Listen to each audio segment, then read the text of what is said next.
Hello aspirants, welcome back to VIPS academy. నేను మీ Ashok.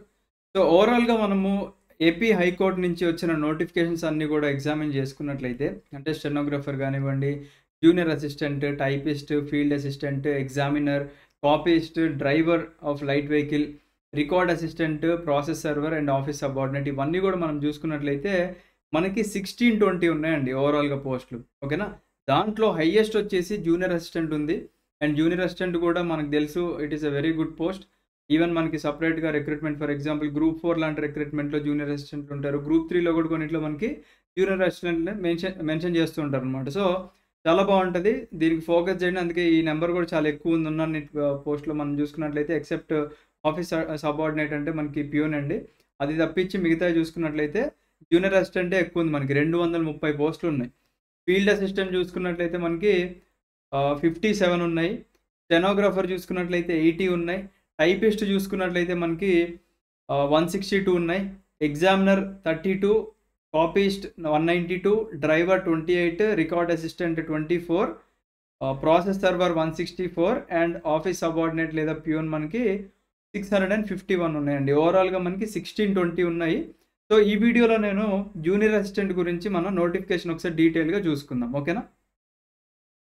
Yes అండి, మీరు జూనియర్ అసిస్టెంట్ యొక్క నోటిఫికేషన్ మనం ఇన్ డీటెయిల్ చూసుకున్నట్లయితే ఇవాళ అంటే 6/5/2025 మనకి నోటిఫికేషన్ రిలీజ్ చేశారు. అండ్ స్కేల్ పే కూడా చూసుకున్నట్లయితే మనకి 25,220 బేసిక్ నుంచి, అంటే జాయిన్ అయినప్పుడు శాలరీ అక్కడ వస్తుంది. అండ్ మీరు రిటైర్ అయ్యే టైం కల్లా 80,910 ప్లస్ అదర్ బెనిఫిట్స్ కూడా వస్తుంటాయి మీకు. అండ్ అప్లికేషన్ మనకి 13/5/2025 నుంచి 2/6/2025 11:59 PM వరకు అవైలబుల్గా ఉంటుంది. సో మీరు యూజ్ చేసుకోండి.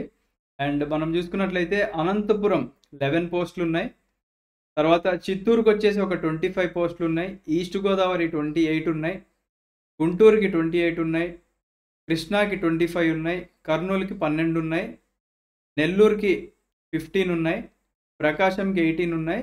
శ్రీకాకుళంకి 14 ఉన్నాయి. విశాఖపట్నంకి 15 ఉన్నాయి. విజయనగరంకి 7 ఉన్నాయి.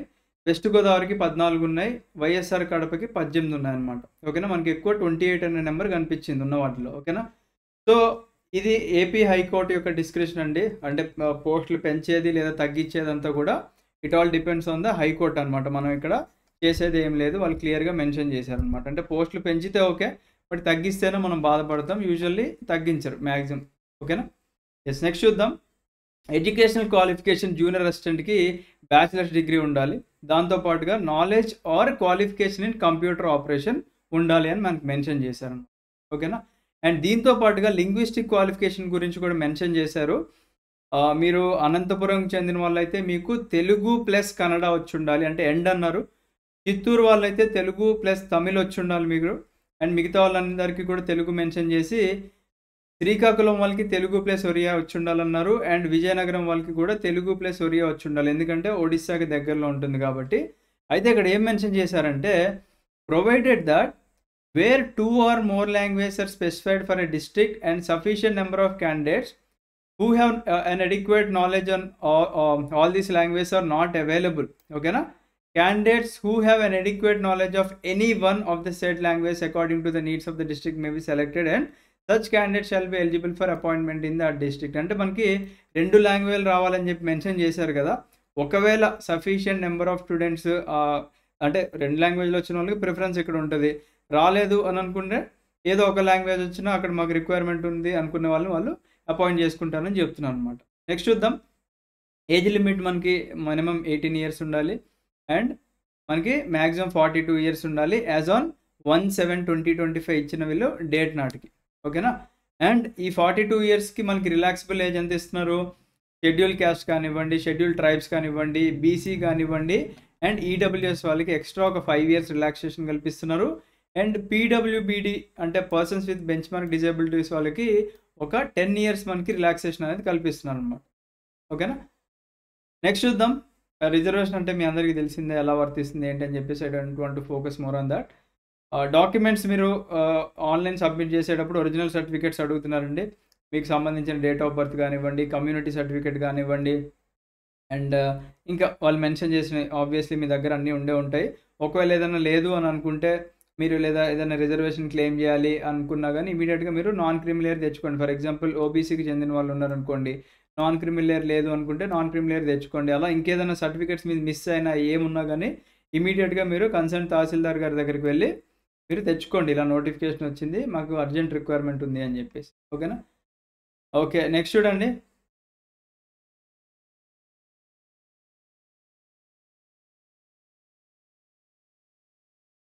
యెస్. ఒకవేళ మీరు ఎంప్లాయర్ అనుకోండి. మీరేం జేయాలి? నో అబ్జెక్షన్ సర్టిఫికేట్ అనేది తెచ్చుకోవాలనమాట. ఓకేనా? ఒకవేళ ఎంప్లాయర్ అయితే నో అబ్జెక్షన్ సర్టిఫికేట్ అనేది తెచ్చుకోవాలి. ఓకేనా? సో, ఇప్పుడు మెయిన్ మెథడ్ ఆఫ్ రిక్రూట్‌మెంట్ ఎలా జరుగుతుంది అంటే ఇది ఆఫ్‌లైన్ ఎగ్జామ్ గాదు. This is a computer based examination అండి. ఓకేనా? ఇది ఒక కంప్యూటర్ బేస్డ్ ఎగ్జామినేషన్ అనమాట. దీంట్లో కేవలం 80 క్వెషన్స్ మాత్రమే ఉంటాయి. ప్రతి క్వెషన్‌కి గూడా మనకి 1 మార్క్ క్యారీ చేస్తుంది. అండ్ ఈ 80 క్వెషన్స్‌లో 40 క్వెషన్స్ వచ్చేసి మనకి జనరల్ నాలెడ్జ్ ఉంటే, ఇంకొక 40 క్వెషన్స్ వచ్చేసి జనరల్ ఇంగ్లీష్ మనకి మెన్షన్ చేశారనమాట. సో, ఇక్కడ చూద్దాం మనం. For the computer based examination in respect to general knowledge the subject general knowledge subject the question paper will be in English and Telugu language. ఓకేనా? గుర్తుపెట్టుకోండి ఇది మన స్టేట్ ఎగ్జామినేషన్ కాబట్టి ఇంగ్లీష్‌లో అండ్ తెలుగులో ఉంటుంది. In case of ambiguity the English version shall be treated as final. అంటే మనకి ఏదైనా తప్పులున్నా గానీ, ఏదన్నా చికాకులున్న ఒక క్వెషన్‌లో ఇంగ్లీష్‌లో ప్రింటింగ్ ఉన్నదాన్ని ఫైనల్‌గా తీసుకుంటారు. అంటే ఫర్ ఎగ్జాంపుల్ ఇంగ్లీష్, తెలుగులో మనకి ప్రింటింగ్ వచ్చింది. తెలుగులో ఏదో తప్పు ఉంది. ఓకేనా? వాళ్ళు తర్వాత ఇంగ్లీష్‌లో మేము కరెక్టే ఇచ్చామని చూపించుకోవచ్చు అని చెప్పేసి చెప్తున్నారనమాట అంబిగ్విటీ ఉంటే. రైట్? సో, సిలబస్ చూడండి చాలా సింపుల్‌గా ఇచ్చారు. జనరల్ నాలెడ్జ్ అండ్ అలాగే జనరల్ ఇంగ్లీష్ యొక్క సిలబస్ చూసుకున్నట్లయితే సింపుల్‌గా మీరు ఇండియన్ యొక్క హిస్టరీ. ఓకేనా? ఇండియా యొక్క history along with art and culture మీరు చదువుకోవాలి. ఓకేనా?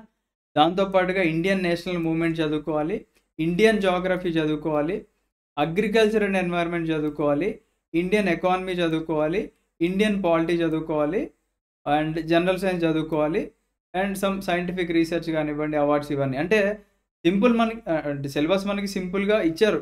కాకపోతే దీంట్లో సబ్జెక్ట్స్ మనకి బానే ఉన్నాయన్నమాట. అంటే ఇక్కడ సైన్స్ మనం చదువుకోవాలి. సైన్స్ అంటే ఏంటండి మనకి ఇక్కడ జనరల్ సైన్స్ అన్నాడు. అంటే ఫిజిక్స్ వస్తుంది, కెమిస్ట్రీ వస్తుంది, బయాలజీ వస్తుంది. అంటే మీరు ఇక్కడ ఒక 3 సబ్జెక్టులు చదువుతున్నట్ట.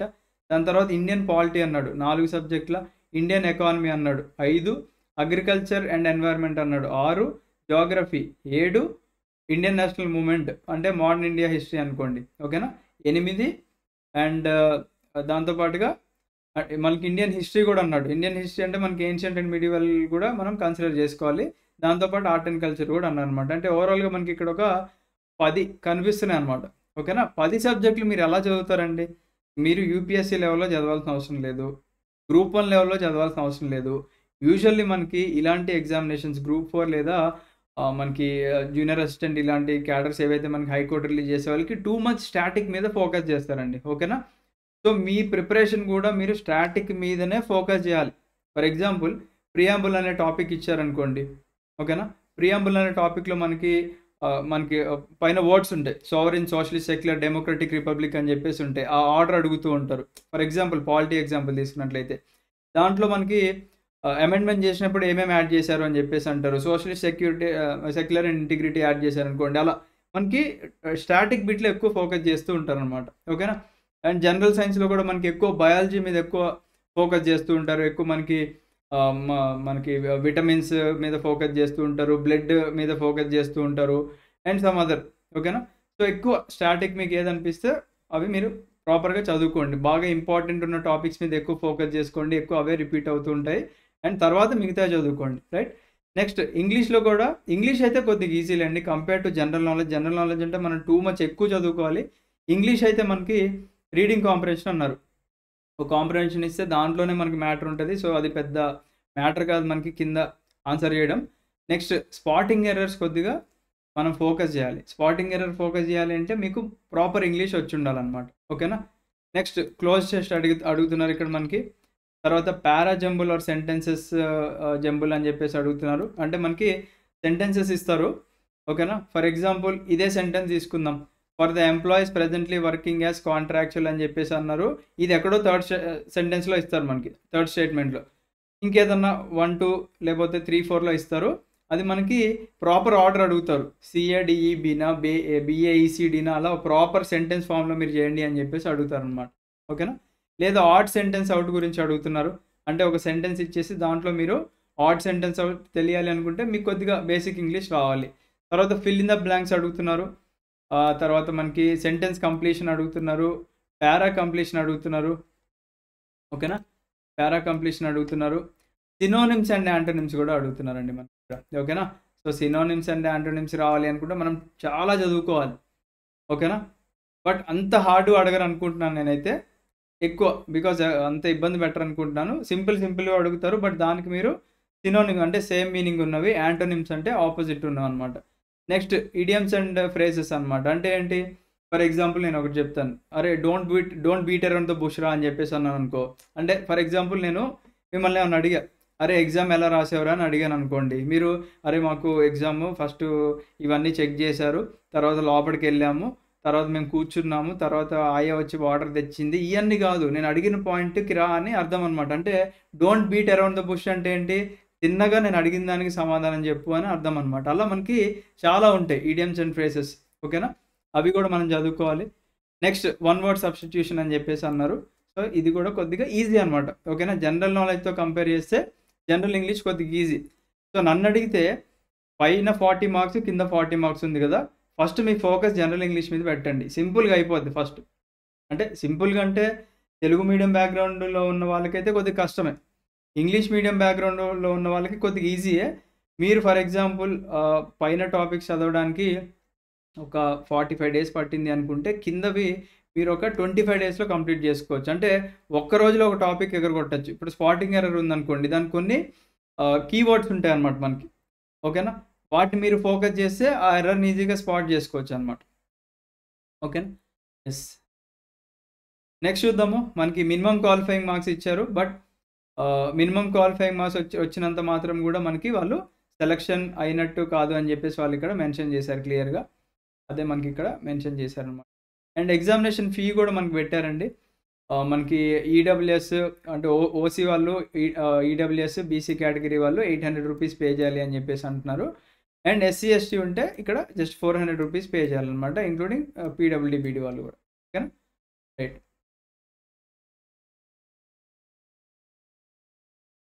అండ్ సమ్ జనరల్ ఇన్‌స్ట్రక్షన్స్ ఇచ్చారు. ఒకవేళ మీరు కావాలి అనుకుంటే నోటిఫికేషన్ డౌన్‌లోడ్ చేసుకొని ఇవ్వండి.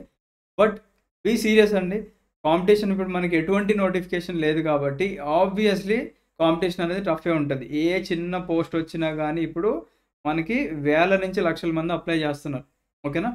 సో మీరు కూడా కొద్దిగా సీరియస్‌గా ఉండండి. అండ్ మీ ప్రిపరేషన్ కూడా డెడికేటెడ్‌గా మీరు డైలీ ఒక టైమ్ టేబుల్ యేసుకొని, ఒక షెడ్యూల్ యేసుకొని ప్రిపేర్ అవ్వండి. అండ్ చాలామంది ఇందాక ప్రీవియస్ వీడియో చేసినప్పుడు కూడా రిక్వెస్ట్ చేశారు కోచింగ్ స్టార్ట్ చేయమని చెప్పేసి.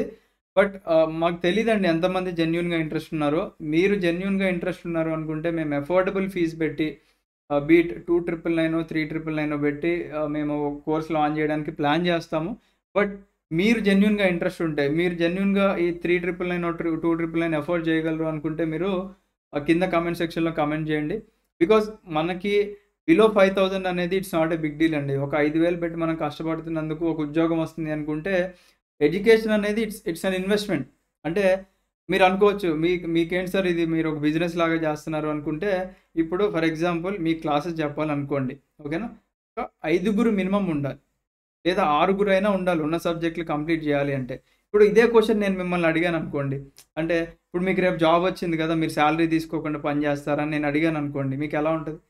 అంటే ఇట్ ఫీల్స్ హర్టింగ్ కదా! అంటే we are doing service here. ఓకేనా? Education is a service sector. We are doing the service and we are taking the minimum amount as a fee మీ దగ్గర నుంచి తీసుకుంటున్నాం అనమాట. ఇన్ ద సేమ్ వే మీ parents ఎవరైనా వర్క్ చేస్తున్నారనుకోండి, ఎవరు కూడా మనకి ఫ్రీగా వర్క్ చేయరు కదండీ. అండ్ ఫ్రీ గూడ్స్‌కి ఈ రోజుల్లో వాల్యూ కూడా లేదు. ఓకేనా? అండ్ మాక్సిమం మనకున్న కెపాసిటీకి అఫోర్డబుల్ ఫీజుగానే పెడుతున్నామండి. ప్రతీది కూడా ఓవర్ ఫీజులు పెట్టడం గానీ, లేపోతే కొంతమంది బ్యాచ్‌లు ఉంటాయండి. మనకి ఎప్పుడో క్లాసులు తీసుకొచ్చి మిమ్మల్ని ఏదో వీడియోలు చేసి మెప్పించి కోర్స్ రెడీగా ఉంది తీసుకోండి అంటారు. మీరు అవి తీసుకున్నారనుకోండి మీకు ఉన్న నాలెడ్జ్ పోతది. Because the old content is completely outdated. గుర్తుపెట్టుకోండి. ఓల్డ్ కంటెంట్ అనేది కంప్లీట్‌గా ఔట్‌డేట్ అయిపోయింది. ఓకేనా? ఇప్పుడు మేము మీకోసం క్లాసెస్ చేయాలి అనుకున్నట్లయితే we need to do the fresh one. అంటే ఫ్రెష్‌గా మేము ఇవాళో రేపటి నుంచో స్టార్ట్ చేస్తే తప్పించి మళ్ళీ మీకు ఫ్రెష్ క్లాసెస్ ఇవ్వలేం. బికాజ్ ఒక స్టూడెంట్కి ప్రతిసారి ఫ్రెష్ కంటెంట్ ఇవ్వాలి అనే ఇంటెన్షన్తోనే మనం ప్రతిసారి కూడా లైవ్ బ్యాచెస్ పెడుతూ ఉన్నాం. సో మనం దీనికంటే లైవ్ క్లాసెస్ కండక్ట్ చేసేంత స్కోప్ లేకపోవచ్చు మనకి. కాకపోతే మీరు ఇంట్రెస్ట్ ఉన్నారు అనుకున్నట్లయితే ఏ ఎడ్యుకేటర్ ఎవ్రీడే ఇంట్లో నుంచి రికార్డ్ చేసుకొని వీడియోస్ మీ ముందుకు ప్రజెంట్ చేస్తారు with updated content including linking current affairs కూడా. ఓకేనా? మీరు జెన్యున్గా ఇంట్రెస్ట్ ఉంది అనుకుంటే కింద కమెంట్ సెక్షన్లో కమెంట్ చేయండి ఐఎమ్ ఇంట్రెస్టెడ్ అని చెప్పేసి. కోర్స్ గురించి ఇమీడియట్గా మేము అనౌన్స్మెంట్ అనేది చేస్తాం. Thank you. అండ్ ఆ కోర్స్ కూడా విఐపి లెర్నింగ్ యాప్లో ఉంటుంది. మీకు కావాలి అనుకుంటే యాప్ డౌన్లోడ్ చేసుకొని పెట్టుకోండి. Have a great day. జై హింద్.